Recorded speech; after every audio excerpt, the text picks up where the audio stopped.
So I've laid a piece of poplar up on my sawhorses, and you can see I've got measurements on the ends of each one of these boards, width and length. This one is 8 1/8, but that was taken at this end. While the boards were all stacked, we went through and measured them all. But this is only at one end. I don't know if that 8 1/8 is consistent down the entire length of the board. So we're going to have to determine that. But first thing I want to do is determine which side is going to be the top side. And you can see already if I'm going to use this end, I've got a round edge there, and I've got a lot more of that in here.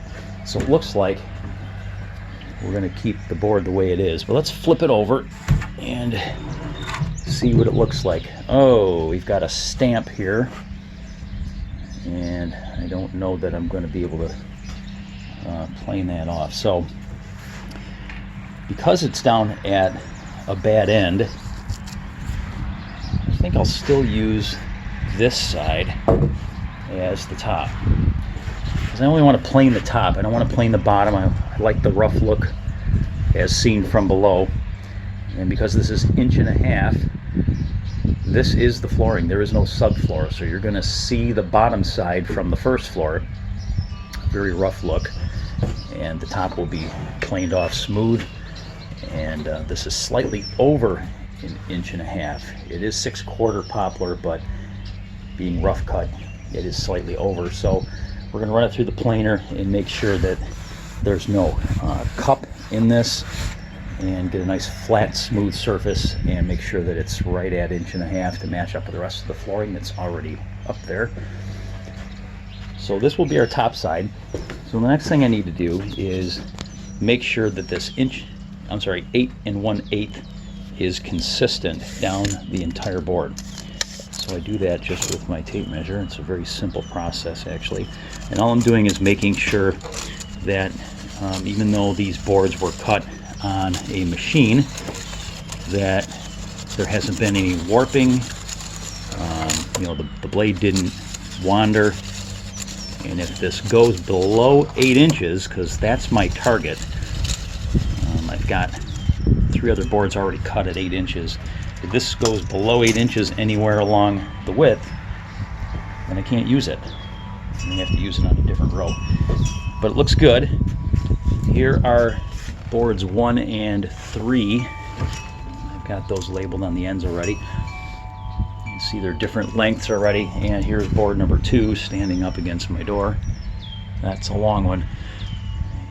And the reason for the varying lengths is because when we get up to the second floor, and I'll show you what I've done already, I don't want any joints in this row I'm laying down to match up with joints in the previous row. So I want to make sure I overlap a joint with another board on the following row. So I've gone up and measured my joists. The joists are 6x8 beams that are 32 inches on center. So yeah, I don't have a lot of room here to play with.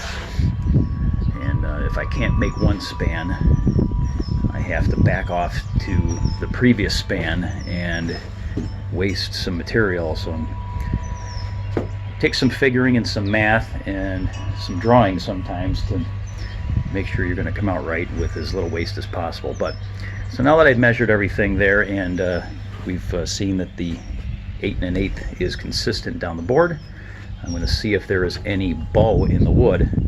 It doesn't look like there is. If you sight down this thing, it looks pretty dead straight, but that's where the straight edge comes in. And I've got a nice piece of 16-foot composite, and as you know, composite doesn't warp. I've been using this as my straight edge for the flooring project for a couple of years now.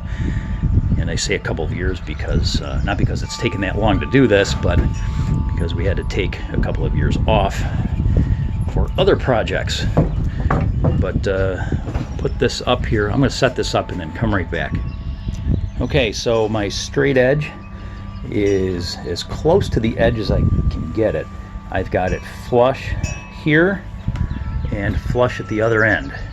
So what I'm looking for is if it's consistently flush all along in here, and it is pretty close. That's about as far off as it gets. You might be able to see a little bit of edge here, but down here, nothing. And down here, nothing. So that's pretty good. So what I'm going to do, since I know I'm flush here and I'm flush at the other end, I'm going to mark off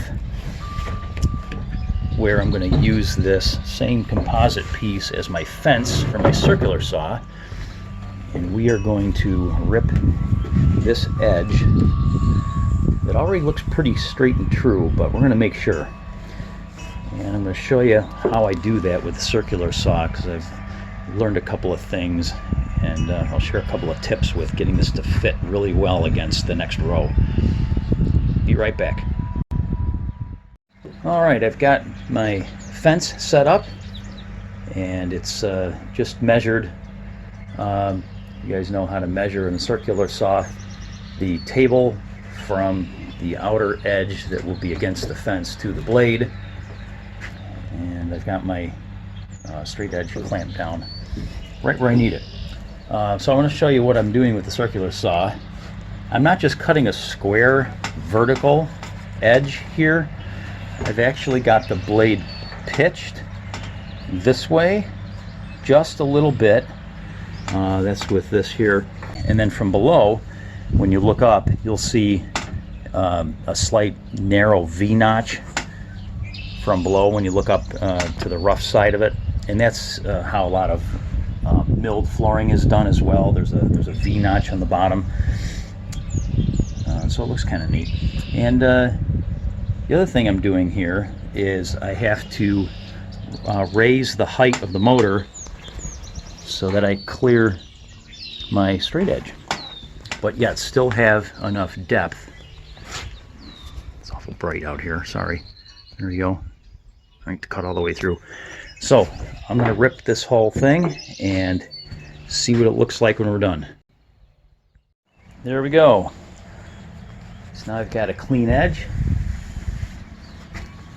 Yeah, a little buggered up in some spots. That's just the fiber coming off. A nice clean surface that's pitched in a little bit, and that will now be my reference for truing up the opposite edge. And since this side is my working side, we're going to unclamp the straight edge and spin this board around and work on the other edge. Now that we've got the board spun around and the straight edge clamped down, we're ready to cut. So the straight edge is simply clamped at the spot where, here's my mark, hard to see in the shadow, 8 inches over from the far edge of the board, because that's the width I need, minus the width of the table on the saw, or the width from the edge of the table to the blade, which is about 5 1/8. So 8 inches over, 5 1/8 back. There, we marked it. Before we actually rip the entire board, I wanted to show you what I often do just to check the placement of my fence. I made a very small cut, and by measuring over from my good edge, which is where my tape measure is hooked, I've got 8 inches. So we're going to go with it. And I've checked that all the way down, and we're good to go. So let's rip it. And there is a good looking piece of wood. I don't know if you can tell looking at it in the video, but that's pitched inward, that's pitched inward. So it's actually a little less than 8 inches on the bottom, of course, but we don't care about the bottom, we only care about the top. And what do we have here? There's 8. 8, looking good. 8, oh, we're just spot on. 8, all right. Okay, So the last thing to do, because this is board number 4 to complete a row, is to look at my cheat sheet here, and looks like I need 83 inches. So we're going to cut an 83-inch piece out of this, and then we'll have an entire row ready to plane. There we go. We've got number 4 cut to length, and this end is pitched inward and down and in just like the sides are, and we're ready to go. So now we're going to get the planer out and make these top surfaces nice and smooth.